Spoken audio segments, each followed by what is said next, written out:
I find it very irksome when in India people talk about feminism when it is a very limiting philosophy, actually. So, what empowerment? Who is empowering women? You are already empowered. You are Shakti. It's what our philosophy has told us. So, what is this question of somebody else coming from outside and empowering you? That concept I've never really understood. When we are saying in our prayers, Ya Devi Sarva Bhuteshu, what does it mean? It means, oh goddess who is within all sentient beings. It doesn't talk about just women, but the goddess, the feminine tattva, is present in all sentient beings, in men, in trees, in animals, in birds, in everything. And that Devi present in all bhutas as Shakti, as Bhranti, as Yukti, as a mother, and we worship that feminine. We come from that culture. But what I find it immensely saddening is this whole new construct where everything Indian and everything dharmic is ridiculed. So you track conversations on WhatsApp, and if you find that somebody is, allegedly behaving in a very old-fashioned way, old-fashioned according to somebody else, that person is being told mockingly, like, why are you being so Savitri? आप इतनी बड़ी सावित्री क्यों हो रहे हो? सावित्री ने क्या किया था किसी को मालूम है? People think that Savitri was, a complete walkover. What did Savitri do? Savitri was a princess. She was told to get married to a prince. I mean, her father said, you can get married to anybody whom you want. She chose Satyavan, who was a penniless person who lived in a forest. She said, I do not want to marry a rich man. I do not want to marry a prince. I want to marry this man because he fits into my idea of a good husband. She chose him, even though she knew that he had a short life and that he was going to die very early. And his parents lived in a forest and they lived in extreme penury. But she said, no, this is the man I want to marry. She went against her parents' wishes. She married Satyavan. She went into the forest. She started living in the forest. And when, on the day that was foretold that Satyavan was going to die, they say that Yama came with this pasha to take Satyavan. And Savitri said, I'm sorry, you can't take him. And she started following Yama. So after some time, Yam actually said, you know what, you cannot really follow me. His life is over. That's why I'm taking him. You need to go back. She said, I'm not going to go back. So Yama said, ask me a boon and take that boon and go back. So the first boon she asked was that, may my father-in-law, who had lost his eyesight, may he regain his eyesight. Yama said, okay, your father-in-law will get his eyes. Now go back. She didn't go back. She kept on following Yama. At the next point, Yama again asked her, now please go back. You cannot come any further. You are still in Bhuloka and Satyavan is coming with me. So she said, no, I am coming with you. So then Yama asked her, take another boon. So she said, let my father-in-law regain his kingdom and let him get his wealth back. And she kept on following. So finally, Yama got really fed up with her and he said, ask for one more boon, but just go back.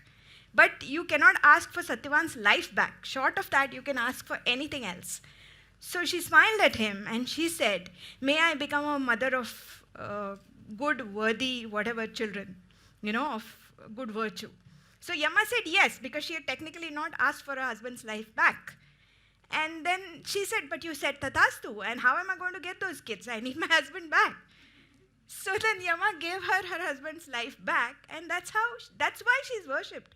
She didn't go around a tree, she actually had a debate with Yama. She made him lose in an argument, and that's how she got her husband's life back. So if somebody says you're a Savitri, that's a huge compliment. That means you're capable of taking life's decisions, you're capable of fighting for what you hold dear. But that icon has been used in recent years by modern educated Indians to signify something that is so contrary to the idea of what Savitri stands for.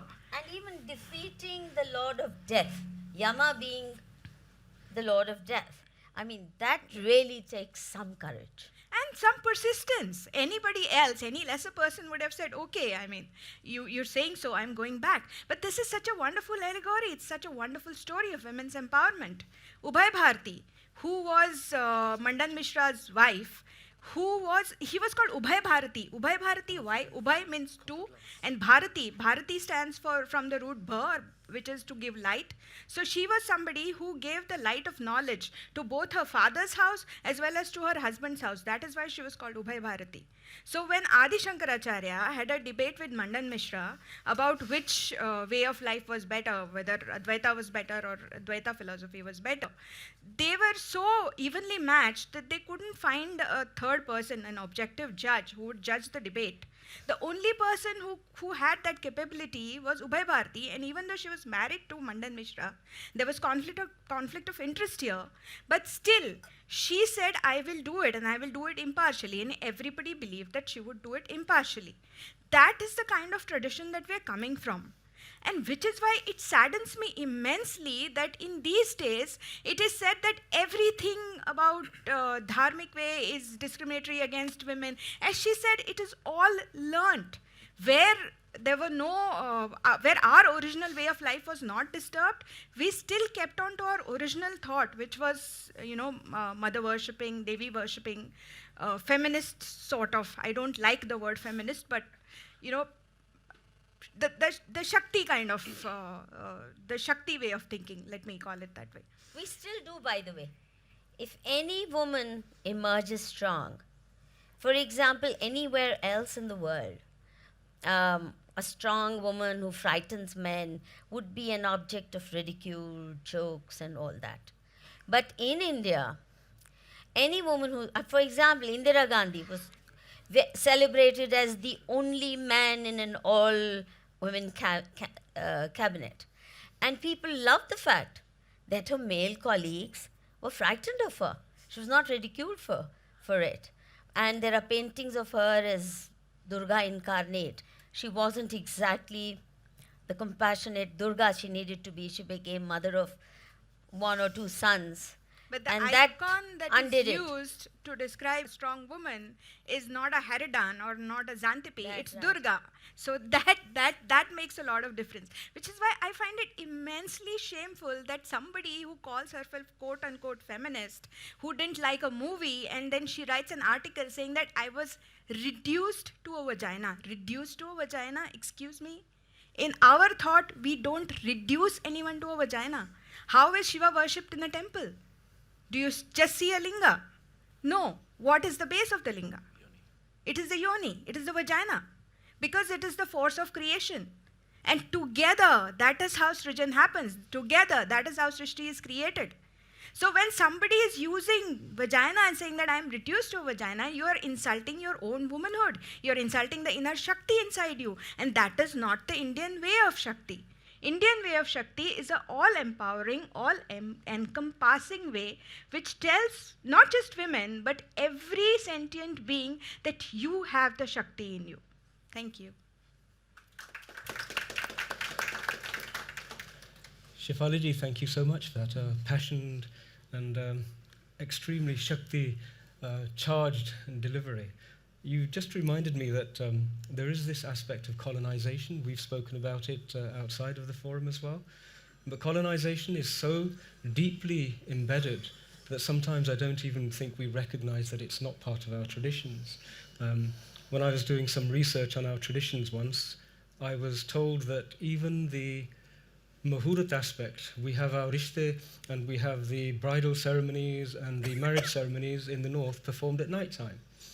And so on occasion, the Muhurat is actually not at night time, but even then it was done at night time. And the historical reason he gave to me was that in times gone past, not too distant past, when an Indian girl would attain an age whereby she was ready for marriage, then she would be kidnapped. And so the tradition developed to perform the rituals under cover of darkness. And yet, even in the north and certainly outside of India, many people still look for a time, and the most inconvenient time in the middle of the night, to perform the marriage ceremonies. So this is a very, very deep issue, the colonization and the decolonization of the Manomaya Kosha of this country. So thank you very much for bringing those pointers in. Please remember to subscribe to us and switch on the notifications for this channel. For our other social media links, more content, and to support our work, please visit citti.net.